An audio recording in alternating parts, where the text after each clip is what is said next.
Yeah, not gonna lie, I've really slacked off on my ancient history reading this year so far.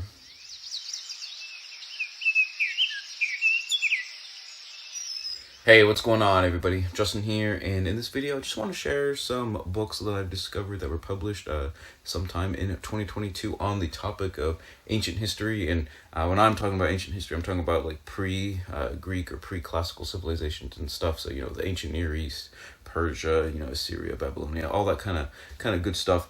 I've really done bad so far this year. I think I've only read like two books on that time period where I used to read quite a bit more, but it just doesn't seem like too many works are being published on topics such as these I guess anymore. Probably like always it's probably a fairly niche subject matter. So like I said, I just kind of like went back and just tried to find some kind of recent-ish works on these topics, and I figured I'd just share a few of my favorites that I discovered that I plan on getting to at some point. So yeah, let me know in the comments below if you find these kind of videos helpful. I might do some of these ones, like recent releases, and then also I think I'm gonna, when I was doing this, I was also looking up some upcoming releases in these topics. So yeah, let me know if you find these helpful, and I'll keep these series going. But let's just go ahead and get started.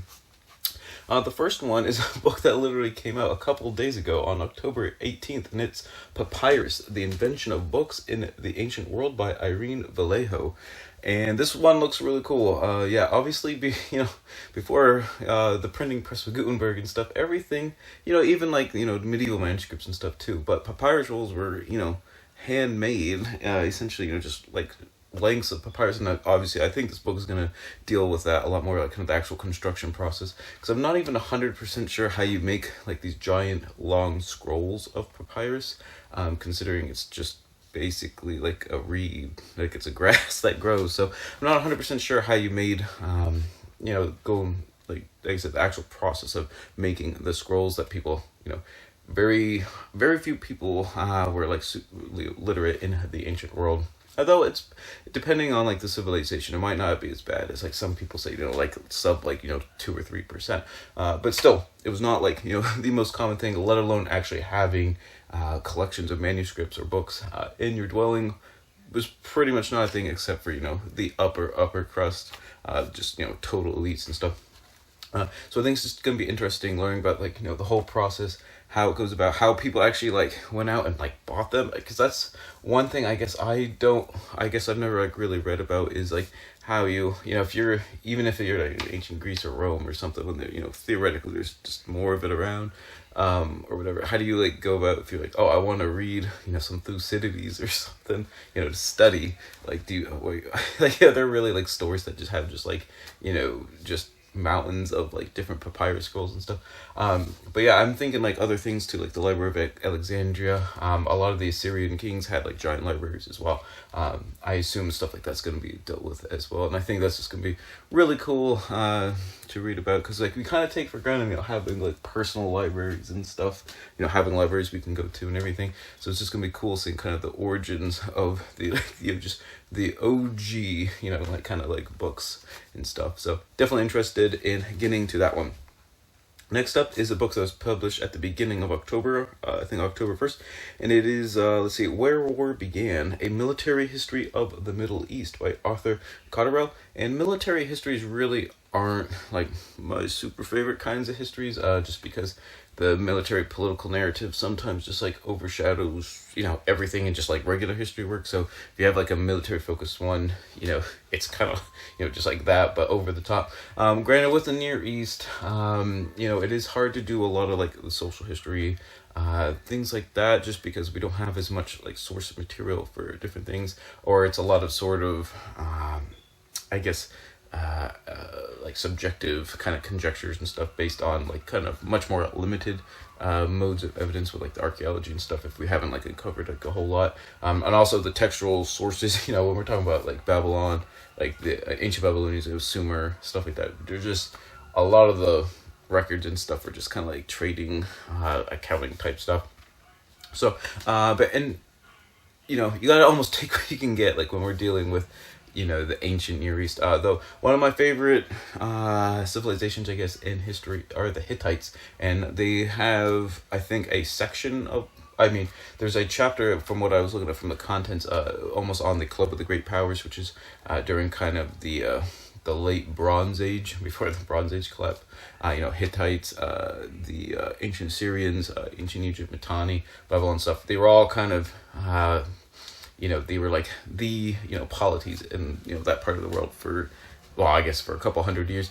So I think there's going to be a lot of coverage on that. And kind of, it seems to go up all the way up through Persia, and kind of like the fall of Persia to Alexander the Great and stuff. So I think it covers the entire span of the ancient Near East. So I think that'll be kind of neat.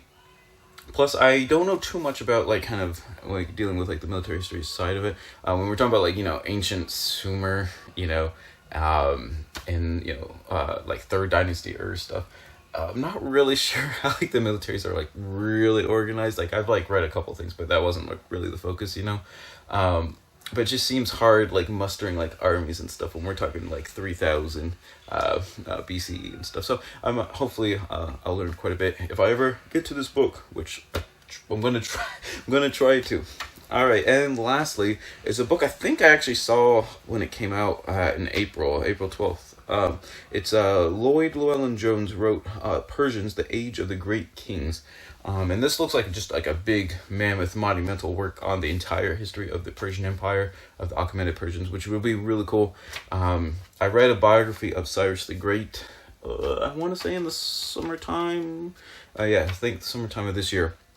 Really interesting, but it will be kind of cool just seeing all the way from kind of the proto lore and history of the Persians, with the founder of Achaemenos or whatever. I think that was like his great grandfather or Cyrus's great grandfather. Down through Cambyses and Darius, and then all the way down to like Alexander's conquest of Persia. I think Persia definitely is. I think sometimes glossed over in a lot of, just like kind of world histories and general histories and stuff. But really, they had the largest empire that like the world had ever seen up to that point in time. And he definitely held it together a lot better than Alexander did. His might have been like slightly bigger or whatever, but it didn't last more than like 10 seconds after he died. But just coming up with like the whole like literal just like mail system that like the United States like our the mail motto is essentially just not verbatim, but it's pretty heavily derived from the motto of like the postal service of like the ancient Persians. So that's really interesting. And I've never read a work directly on only the Persians. Like I said, I have quite a few. I have like a shelf of ancient histories. But I don't think I have a single one dedicated to just Persia, which is kind of odd because as it's kind of the closest one to the classical period, there is a bit more textual and textual evidence and stuff, especially with like the Greek historians and everything. So yeah, I'm not really sure why I don't have one, but I think it'd be a really cool addition to the collection, and I think I'll learn a lot from it. So there you have it. Those are 3 books on ancient history that I plan on getting to at some point that were released in 2022. Thank you so much for watching. If you found this interesting or helpful at all, leave some comments down below. And if you have any recommendations on ancient history, definitely let me know. I'd be really glad to check them out. And whether you're reading books on ancient history or not, always remember, read victoriously.